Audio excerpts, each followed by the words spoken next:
네, 다음 질문 받겠습니다. 한빛방송 이지문 기자님 질의해 주십시오. 네. 세 가지 말씀드리겠습니다. 많이 하시는데요? 시간은 아니라 짧게 해주시죠. 그 청년도시 관련돼서요, 청년 벤처기금 확보하시겠다고 했는데 확보 방안과 지원 방법을 어떻게 구성하고 계신지 궁금하고요. 그리고 역세권에 복합 청년 지원센터를 하기로 하셨는데 어디에 또 구상을 세우셨는지, 그리고 시민시장 활용 방안이 이제 구체화되고 있는 걸로 알고 있는데 방안과 5.1시장 상인들에 대한 대책, 마지막으로 조직 진단을 통해서 조직 수준하겠다는 말씀하셨었는데 일부 시작이 된 것 같은 느낌이 좀 들거든요.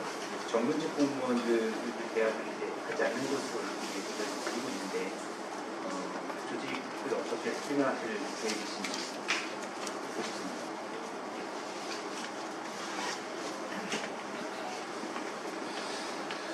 예, 먼저 네 가지 말씀하셨는데 조직 슬림화에 대해서는 이제 조직에 대한 다이어트를 하지 않으면 뭐 국가 기조도 그렇고요. 안산시도 다이어트를 하지 않으면 안 되는 상황이 도래했습니다. 2022년도에는 저희가 신규 채용을 한 170명 했습니다. 퇴직자분들은 한 50여 명이었었고요. 올해는 근데 퇴직자분들이 70명입니다. 근데 신규 채용은 33명밖에 안 합니다. 왜 그렇겠습니까? 인구가 줄기 때문에요. 행안부나 경기도에서 정원 승인을 안 해주고 있고요. 그런 상황입니다. 그래서 이것이 굉장히 어려움을 초래할 것은 흔히 군대에서 줄을 잘못 쓰면 고생한다고 하잖아요. 똑같습니다. 지금 새롭게 들어오는 신입 공무원분들이 조직이 성장하지 않으면 후배들이 입사를 안 하잖아요. 전체적인 비전 공유가 안 됩니다. 그래서 굉장히 두렵습니다. 그래서 인구와 관련돼서는 정말 모든 행정의 우선순위가 인구 유입이라는 큰 틀에서 고민하고 있고요. 제가 시장이 되고 보니까 이제 내년도에 올해 이제 전체적인 조직 진단을 합니다. 산하 기관을 포함해서 그 진단 안에 이제 많은 것들을 담을 텐데요. 제가 추구하고 있는 행정 영역은 시민에게 힘이 되는 행정 서비스를 했으면 좋겠다라는 이제 기본 생각을 갖고 있고, 시민에게 힘이 되기 위해서는 결과적으로 공직사회가 유연성을 갖고 내가 조직원으로서 구성원으로서 자긍심을 갖는 조직 문화를 만들어야 되지 않습니까? 저는 쫓기는 공직자에게 힘이 되는 시장이 되고 있습니다. 그 동력으로, 그 정신으로 공직자가 건강하면 시민들에게 전달되는 행정 서비스는 클 것이다 라는 기본 생각을 갖고 있습니다. 그런 측면에 있어서 일에 대한 그 기준을 업무 분장을 통해서 하고 있는데요. 이제 개량화되기 굉장히 어렵습니다. 양을 따지기 어렵다는 말씀인데요. 그럼에도 불구하고 저는 동의 1이라는 숫자가 주어지면 전체 공무원이 일에 대한 크기를 1을 했으면 좋겠습니다. 어떤 직원은 1.5를 하고요. 어떤 직원은 1.8을 하고요. 일을 잘하면 할수록 일이 가중되는 겁니다. 그리고 어떤 직원은 0.5를 하고 0.6을 하고 이런 것에 있어서 균형을 좀 잡아야 된다. 최대한. 그래서 동일하게 똑같은 업무 크기를 갖고 그것에 따른 평가를 받아야 되는데요. 1.7, 1.8을 한다고 해서 인사상 유익이 되는 의미는 많지 않습니다. 이 인사에 대해서 잘 관찰하고 하겠지만 딱 두 가지 아닙니까? 진급과 인센티브, 급여. 근데 급여는 한계가 있습니다. 공직은. 그렇다면 인사에 따른 비전인데요. 그런 비전을 정확히 주고 싶은 욕심이 있고요. 전문 직렬에 대해서도 저는 고민하고 있습니다. 얼마 전 제가 이번 인사 때 해양수산과장, 이동욱 과장이 공직을 30년 넘게 했는데요. 한 번도 해양수산 분야에서 떠나보지 못했습니다. 항상 그 영역에서 일을 했습니다. 그래서 제가 이번에 동장으로 발탁을 하고 그 자리에 다른 직렬을 놓습니다. 왜 그랬냐면요. 이동욱 과장에 대한 배려도 있고 한편으로는 해양수산과장은 다른 직렬, 다른 영역에 가서 새로운 도전을 해라. 매너리즘이 아니라 틀려. 해양수산직이 아닌 다른 직렬이 와서 하니까 틀리네. 다른 시선을 보네. 이런 혁신적인 것들을 추구하기 위해서 두 가지 축입니다. 이동욱 과장한테는 배려를 하는 거고 조직 내에는 한 번 더 도전할 수 있는 동기부여 그런 인사를 몇 개 했고요. 저희가 이제 정규직 외 기간제, 임기제, 시간제 굉장히 많습니다. 공무직 전체 조직이 저희가 인구에 비해서 많습니다.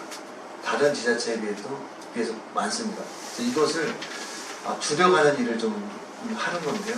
예를 들어서 세종시에 파견 나가 있던 전문직도 있습니다. 국회에도 있습니다. 그래서 저는 사실은 한 번도 보지 못했습니다. 그래서 그런 영역에 불필요한 조직은 좀 줄이고 있고요. 전문직에 대해서는 좀 기조에서 크게 벗어나지 않는 영역에서는 저희가 다시 쓰고 있고요. 어쨌든 인력 감축을 하지 않으면 안산시의 미래를 담을 수 없는 사람이 많다고 해서 저는 일에 능률이 있다고 보지는 않습니다. 정말 한 팀의 마음이 맞는 조직으로 거듭나야 되기 때문에 그래서 공정한 인사, 공정한 판단, 공정한 가치를 좀 세우는 일에 좀 중점을 두고 있고요. 사적으로 제가 욕심을 안 부립니다. 제가 욕심을 부리는 순간 또 다른 영역에 욕심이 전가되기 때문에 일단 백지 상태에서 저는 하겠다는 그런 다짐을 하고 있고 그런 인사를 지금 하고 있다는 말씀 전하고요. 심의장 관련돼서는 굉장히 큰 숙제입니다. 역대 이제 노점사를 이제 여러 가지 측면에 있어서 심의장을 이제 조성하고 그곳에 이제 각각 몇 평의 이제 권한을 줬는데요. 어떻게 보면 그 땅은 시 겁니다. 그 시설물도 시에서 제공한 겁니다. 그러면 그분들은 계약 기간만큼 영위할 수 있는 권리이지 이게 독점이거나 이것을 내 거라고 주장할 수 있는 입장은 아닙니다. 그럼에도 불구하고 반복적이고 연속적으로 진행됐기 때문에 그분들의 권리를 행정은 무시할 수 없는 입장이라고 보고요.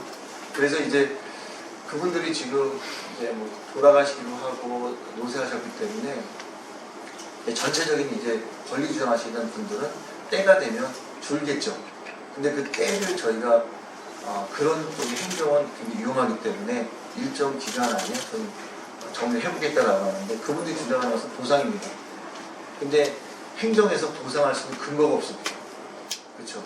시 땅이고 시가 다 젖은 건물에 있는 분들은 사실은 임차 임대 성격이기 때문에 이 영업을 못한다고 해서 시가 줄 수 있는 공공기회가 없습니다. 그러다 보니 민간과 공영개발에 대해서 지금 고민하고 있는 거고요.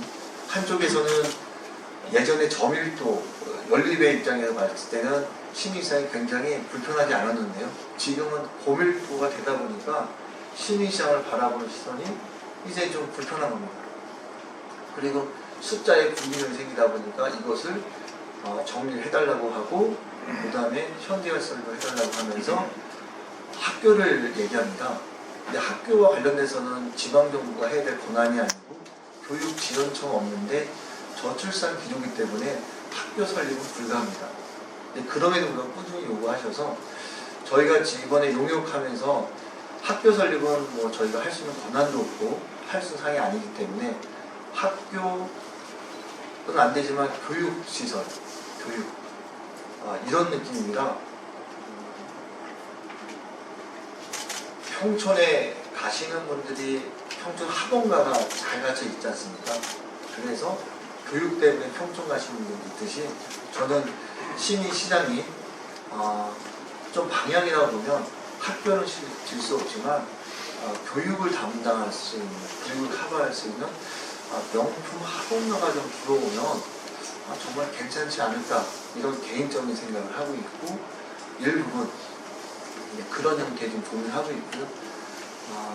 그래서 입주하고 계신 그 시민시장 그분들한테 권리도 인정할 수 있는 것은 민간연구에서 개발 사업, 또 시가 추구하고 있는 공적인 연구 공명개발 이런 것들을 지금 용역했고요. 그래서 빠른 시일 안에 결정을 해보려고 합니다. 이게 정말 자꾸만 시간을 밀어서 될 일은 아니고요. 민민 갈등은 저희가 최대한 치유하고 함께 하지만 때가 됐을 때 정리를 해야 된다. 이걸 다시 백지로 돌리면 아마 몇 년 동안 못할 겁니다. 혹시나 제가 조금 욕을 먹더라도 의사결정을 할 마음을 갖고 있고요. 청소년 지원센터는 성포역입니다. 예, 가칭 성포역에 시가 가지고 있는 농협, 안산농협 옆에 500평이 있습니다. 그곳에 제가 생각하는 청소년 관련된 것들은 지금 뭐 큐브라든지 청년 뭐 기타 등등 보면 다 외곽이 있습니다. 접근성이 좋지 않습니다. 성공 모델을 만드는데 큰 어려움이 있습니다. 그래서 가장 접근성이 좋고 위치적으로 좋은 곳에 청년과 관련된 것들을 담으려고 하고요. 그 일은 시 자주재원으로 하는 것이 결코 만만치 않습니다. 사업비 2, 300억 정도를 독립된 사업을 만들기 쉽지 않아서 지금 안산에 이제 재개발, 재건축 또는 이제 새로운 개발을 하려고 하는 업체들이 있는데요.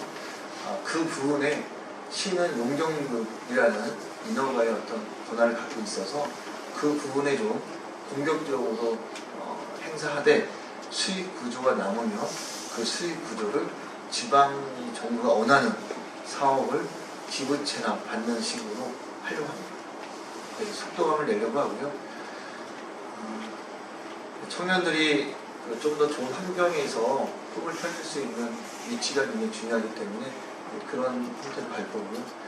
청년 창업 벤처 자금 관련돼서는 올해부터 시기를 좀 담아서 할 거고요. 시 부지 매각과 관련돼서도 일부분을 충원할 거고요. 펀드와 관련돼서도 일부분 충원을 할 계획을 갖고 있고, 안산에 정말 청년들이 꿈을 펼칠 수 있는 기회의 땅이 됐으면 좋겠고요. 안산하면 청년들이 갖고 있는 아이디어, 꿈들이 실천되는, 그래서 제2의 네이버, 카카오가 되는 또는 테슬라가 될 수 있는 그러한 꿈을 펼칠 수 있는 공간으로 가져갈 텐데요. 성공 사례를 만들기 쉽지 않습니다. 그 대신 회수와 관련돼서는 회수의 목적이 아니라 지원에 좀 방점을 두고 하려고 합니다. 이게 무한정 이렇게 퍼붓는 거는 한계점이 있긴 하지만 그럼에도 불구하고 저희는 청년들의 미래에 대한 것을 펼치려고 하다 보니 일단 회수에 대한 방점보다는 지원에 대한 목적을 갖고 해보려고 하고요. 이것은 조례도 저희가 만들었습니다. 청년 지원 조례를 만들었고요. 그 근거 하에 좀 올해부터 좀 구체화시킬 테니까요. 좋은 청년들 있으면 안산으로 좀 인도했으면 좋겠습니다. 이상입니다.